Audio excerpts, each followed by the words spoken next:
Welcome to JSA TV and JSA Podcast, where we're covering the latest stories, trends, and innovations with leaders in global connectivity, real estate, and the networks within.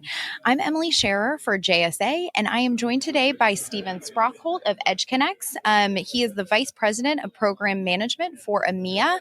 And EdgeConneX, of course, a data center leader reimagining the future of hyperlocal to hyperscale data center services. Stephen, it's great to have you here this morning. Thanks for being here. Thank you very much, Emily. Yeah, it's great to be in Oslo today, although it's a little bit rainy outside. Yesterday was a much more beautiful day with great sunshine. That's so true. Yeah. And were you able to get out and enjoy it yesterday?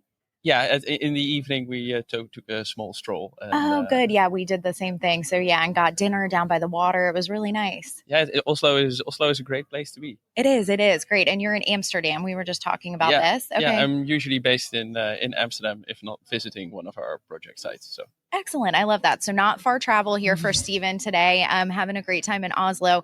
And Stephen, tell us a little bit about your role as Vice President of Program Management for EMEA on the EdgeConneX sustainability team. Yeah, sure. So as a Vice President of Project Management for EMEA, I oversee our data center builds across Europe. Right now we are building 7 data centers. So yeah, that's quite the pipeline that's going on. But how does that relate to sustainability? Well, in my day-to-day work, I see what it means to build a data center, the sheer amount of materials, effort, labor, all that sort of stuff that goes into the build. And that also poses the question to me of like, how can we do better? How can we take better care of our environment?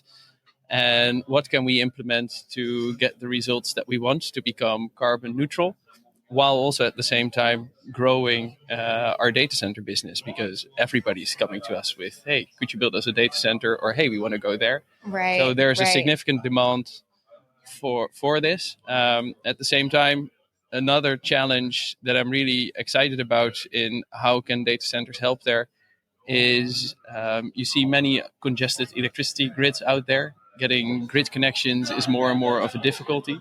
So thinking about what sustainable solutions are out there that we can help resolve this, make me very excited to also be part of the EdgeConneX sustainability team.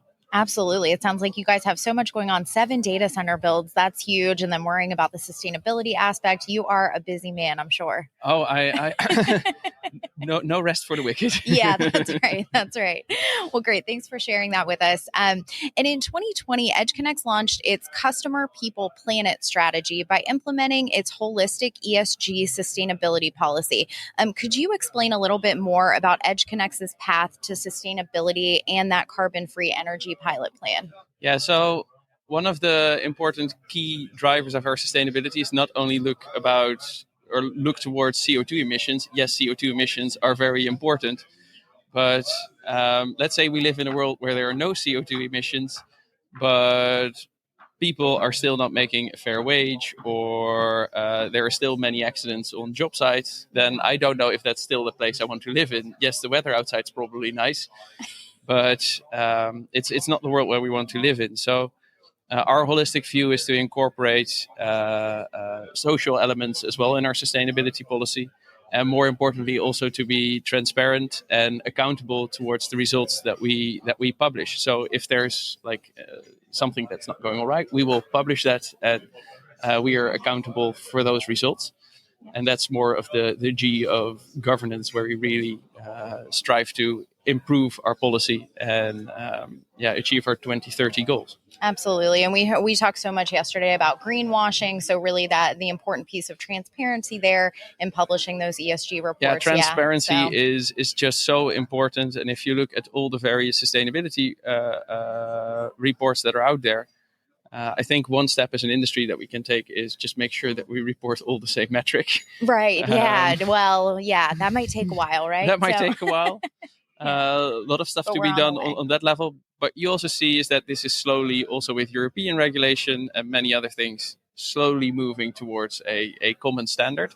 So that would be a great result to get that accountability and accountability and transparency. Absolutely. Yeah. And so much of what's been talked about here today. So it's great to get everybody in the same room talking about what those metrics look like. Absolutely. Now, let's talk about the social component of ESG policies and engagement. How does EdgeConneX work with local communities to become a good or better neighbor?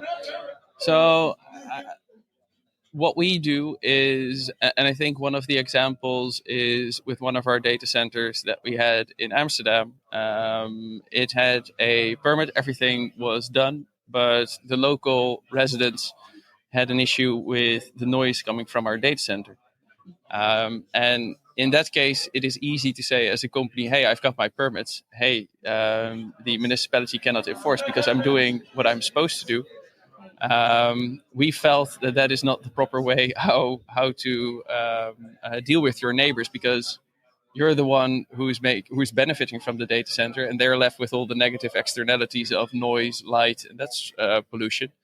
Yep. So we took their message to heart. We started a project to see how can we reduce noise levels. Of course, the local residents wanted it to go faster, but there's also due diligence from our end that we need to do. We can't just simply put up a screen or just simply change settings, because that can have unintended side effects to our operations. Right. But during the summer, we were able to reduce noise by about 6 to 8 decibels, depending on the frequency. So that's an 80% reduction in perceived noise. And well, we need to see how the results come in over a year's time. But likely we're able to reduce the mechanical energy consumption by about 5%. Wow, that's great. Big. Still fingers crossed on whether after full years of operation we can accurately, transparently, and accountably report on those numbers. Yeah. But that would be a great benefit to the local community. And I think that is for an existing data center. But what we have all experienced here is that data centers are not looked at as favorably as maybe 10 years ago. Mm-hmm. So that means that you need to get the support of the communities to build a data center, because otherwise you're not going to get a permit. Yeah. And we have seen examples of those, I think, across Europe, where companies were like, hey, I can build a data center here. And yes, you could. But then the local residents revolted and said, like, no. Yeah, a little bit of pushback. So that means that you need to think about how do you share the benefits of that data center? How do you make those benefits tangible for those residents? Because simply saying jobs is not sufficient if you have a local artist living nearby, because there's just not that much of a perceived benefit. So reaching out, creating a park, creating a more interesting building that they can look at. Those are items where you can look at how to make sure that the community benefits. District heating could also be one of those items. And even as you said, just being a good neighbor about it and being transparent, listening to them about listening to their complaints, because it's let's say that you test your generators. If you test your generators every Monday morning at 6 a.m., yes, you could do that, but I'm sure a lot of people will wake up very happy. Very happy. Yeah. So if you say, like, what we have done anywhere where we are, local residents have our operations team phone number. If for some reason they had a late shift or whatever, they can tell us, please don't. Yeah. And we can adjust the testing schedule. Absolutely. And just being there, picking up the phone, so important. Absolutely. And it sounds like that's what you're doing. The 80% noise reduction, huge. And fingers crossed on, the final numbers. So that's great. Now let's talk trends a little bit. Through your experience, how do you see the industry evolving as sustainability shifts to the spotlight? What do you think will have the biggest impacts? I think what we have is two trends at the same time. So one is more focused on sustainability. At the same time, what I referred to earlier is the tremendous growth of the industry. Right. Right now we are seeing the results from machine learning and automation of business processes, all going to the cloud, requiring more data center space. And we're building those data centers today. At the same time, I'm sure that everyone has heard, or at least the listeners have heard, of ChatGPT and AI. Yeah, of course. Which will mean an even further growth in required data center capacity. Right.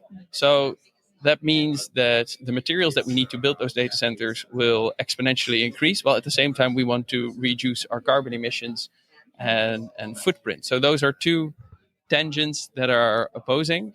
But I think as we are at a crossroads, I think the industry will come up with solutions, and together, sometimes just small changes, continuous improvement, like we did at the site where we were noise reduction and reduced the energy use of the cooling machines. And sometimes it will be more fundamental shifts. But I think those two will come together somewhere later this decade, and we'll see that the data centers of 10 years ago are vastly different than the data centers that we will build in 2030. Absolutely. And but that doesn't mean that we need to wait until 2030. We should get started We now. need to start improving every iteration. And even the incremental change, like you said, and just, there's so much that can be done. I feel like conferences like this, Datacloud ESG, important conversations happening, people coming together to figure out what those changes need to be. So yeah, I mean, there are manufacturers here, still have a couple of meetings planned here with those to talk about, hey, how can we together collaborate in improving the existing machines? And also, what do you need from us to design this new silver bullet machine? Absolutely. Yeah. Well, no energy use, fantastic cooling. That would be. Yeah. Hopefully that's where we'll be by 2030, right? That's where we're headed. Yeah.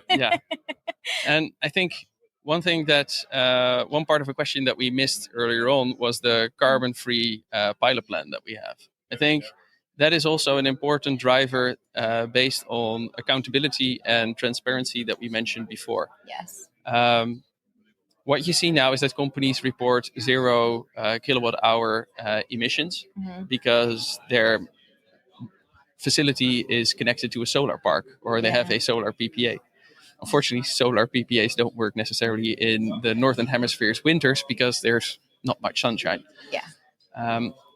But you can offset those. You can act like the solar facility, according to the Greenhouse Protocol, produce power throughout the year. Our carbon-free energy pilot program is trying to meet on an hour-by-hour basis our consumption with renewable energy sources. Those can be hydro, sun, or solar, and wind. Right. And that means that at any time during the day, there's a renewable energy source providing us with electricity. So we can truly say then that we had 0 fossil fuel powering us through the winter. There are still challenges because we run 2 successful pilot programs. Challenges are still related to regulation. Can you do that according to current energy laws in all the various geographies around the world, and sometimes within a country itself? Yeah. But this will be a major step for the industry and also a major driver to the flexibility that grid operators want to see. Yes. On how are we going to power our data centers through the winter or power our data centers through that misty, cloudy, wind still. Right. What do we do when there's no sun out? Yeah, absolutely. Well, thank you for sharing that with us. Thank you for being here. It's been great to have you and hear all of these insights. So we thank you for joining us today. Yeah, no problem. Absolutely. And to our viewers, we remind you to stay curious, stay connected, and happy networking.